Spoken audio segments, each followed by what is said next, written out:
dia a todos.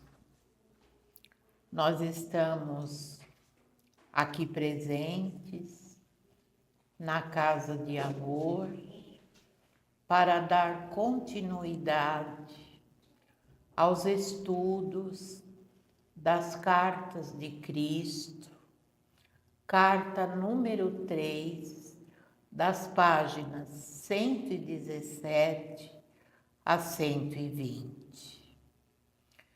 Então, a palestra desta manhã nada mais são do que recordações do nosso Divino Mestre e Salvador, Sananda, sobre os episódios que aconteceram na Sexta-feira Santa, a preparação.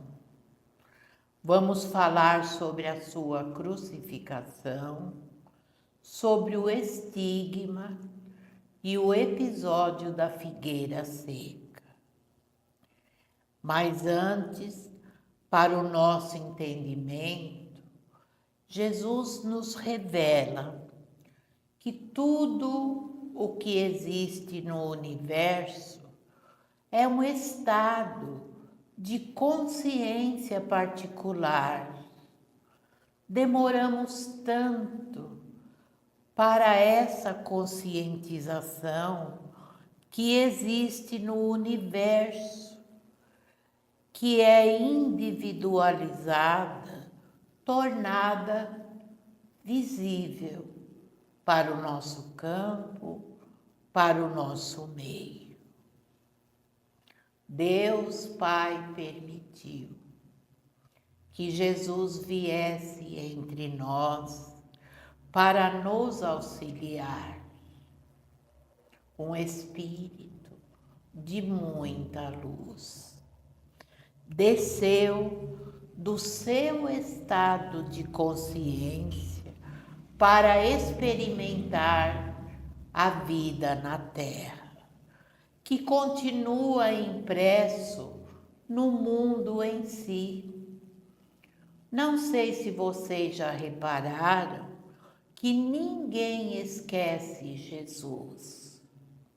Ele é presente nos corações religiosos, em todas as religiões. Ninguém o esquece, porque ele cumpriu a sua missão entre nós. E foi fácil? Para ele não foi uma tarefa fácil se mover entre diferentes estados de evolução que somos todos nós. Aqui, cada cabeça é uma sentença. Mas agora, exatamente em 2010, Jesus voltou e não foi fisicamente, foi espiritualmente, por meio das cartas de Cristo, para nos ajudar a entrar psiquicamente na nova era. É uma nova fase em que a nossa Terra está deixando de ser um planeta de dores, de provas e expiações, de terceira dimensão, para subir para um mundo de luz e regeneração, a quinta dimensão. E para isso é preciso um preparo dos seus habitantes. Voltando a 2024 anos, sobre a sua crucificação, ele nos diz que os cristãos, e é verdade, revivem ano após ano o trauma de sua morte. Depois, Jesus continua nos orientando sobre o estigma. Vocês sabem o que é o estigma? São pessoas que apresentam no corpo as chagas da crucificação. Mas como isso pode ocorrer? Geralmente acontece com os chamados santos, geralmente acontece com uma pessoa de uma fé extremamente rigorosa. E Jesus nos orienta que o estigma são as chagas da crucificação que aparecem no corpo de determinadas pessoas. Nada mais é do que um estado mental e mórbido daquilo que a pessoa acredita que Jesus suportou. Mentalmente, as pessoas se superexcitam até viverem focos emocionais, picos emocionais próximos ao frenesi. Imaginando a criatura, imagina as angústias e os sofrimentos por quais Jesus passou antes de sua morte. E ali o sentimento de gratidão que a pessoa dispensa a Jesus causa na criatura esse estado de estresse físico. Mas quando nós lemos a carta número 3, Jesus nos garante que para ele foi uma libertação maravilhosa e que já é tempo do despertar mundial com relação à sua morte, para que todos nós finalmente compreendamos a nossa existência como ela realmente é e a verdade que foi oculta até esse momento. Na Sexta-feira Santa também foi criado um estado mórbido, segundo palavras de Jesus. Um estado de consciência traumática e contaminada. Mas Jesus nos garante que esse estado emocional está longe da dimensão espiritual, quanto o suposto inferno está longe do céu. Por essas e outras circunstâncias, ele escolheu reviver sua vida sobre a terra. O intuito de Jesus é reviver sua vida e mostrar que nem sempre as coisas aconteceram como nos foi ensinado. Então, para reviver a sua vida, ele precisava da mente de alguém para o ajudar e ajudar o mundo a avançar rumo a uma nova fase de desenvolvimento espiritual mental. Na carta 3, Jesus nos pede que nós abandonemos essa prática do jejum da Quaresma, que recordam suas semanas no deserto. Nós imaginamos, nós que somos simples mortais, imaginamos o sofrimento de Jesus através do jejum no deserto, mas ele garante para todos nós que foram dias de grande felicidade e de bem-aventurança espiritual. Para dar rumo aos acontecimentos, então era preciso que Jesus preparasse o coração dos seus discípulos para a sua partida. E não foi uma tarefa fácil, por várias razões. Primeiro, o choque e o assombro dos discípulos, porque naquela época a crucificação era para criminosos comuns e eles amavam muito a Jesus. Não queriam perdê-lo de vista. Afinal, eles tinham abandonado seus lares, sua família.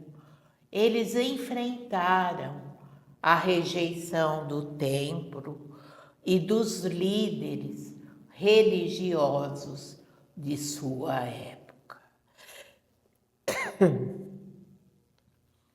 E os discípulos respeitavam os seus ensinamentos. A maneira, com licença,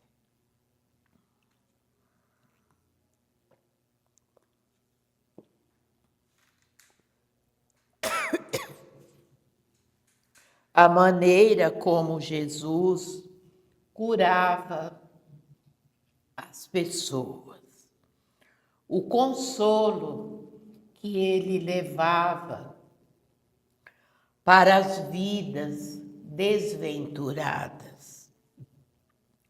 E pensavam como o Filho de Deus poderá morrer na cruz. Então, no coração dos discípulos se instalou uma falta de propósito, que se abria diante de suas vidas, mesmo sabendo que eles foram os escolhidos para dar continuidade à obra iniciada por Jesus. E para Jesus não era fácil conviver com a dor dos seus discípulos. Se por um lado ele havia curado muitas pessoas, ensinado verdades eternas, ele percebia que o povo não possuía, infelizmente, a real compreensão dos seus ensinamentos. Gostaria que o povo tentasse, pelo menos, estabelecer uma conexão, pequena que fosse, um contato íntimo com Deus, nosso Pai maior. Mas não havia sinais de despertar espiritual.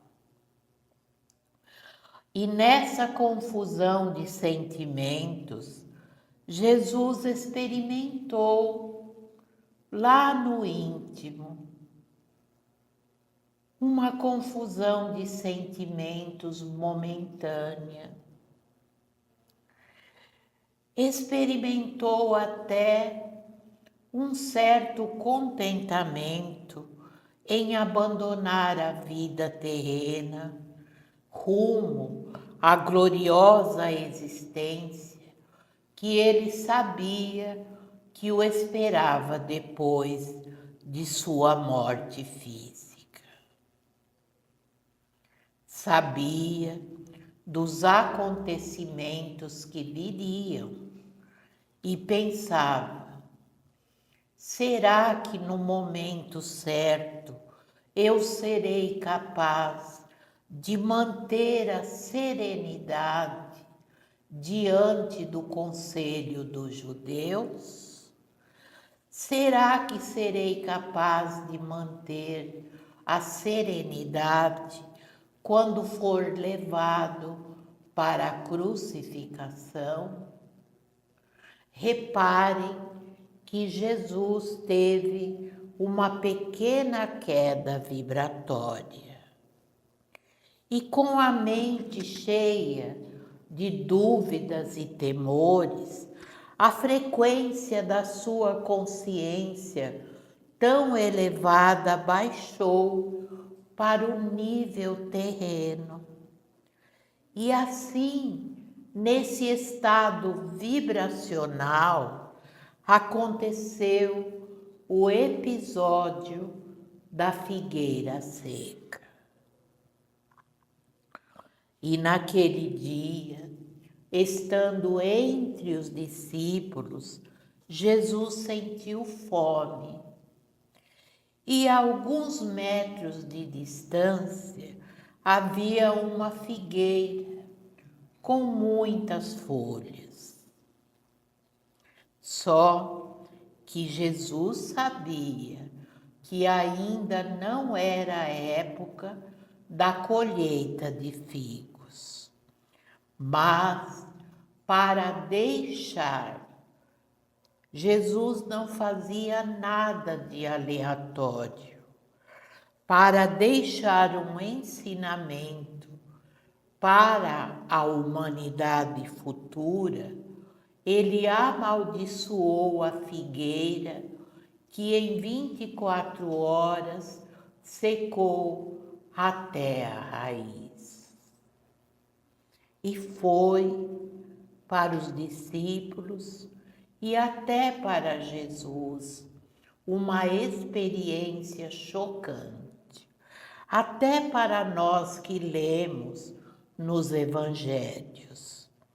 Era a primeira vez que suas palavras causavam dano a algo ou alguém, mas mostrou claramente ali para os discípulos o poder do nosso pensamento, tanto para o bem quanto para o mal, mostrando também o impacto das nossas palavras, que as nossas palavras possuem no meio ambiente.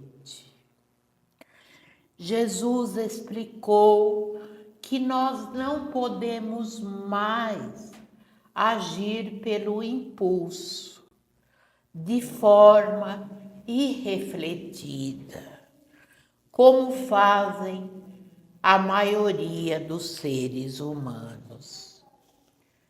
Nós, às vezes, temos grandes expectativas, mas quando não conseguimos o que queremos, nós, muitas vezes, usamos de pensamentos e palavras destrutivas para nós mesmos ou contra alguém. Explicou que é preciso conscientização definitiva de nossa condição mental e emocional para prosseguirmos durante a vida.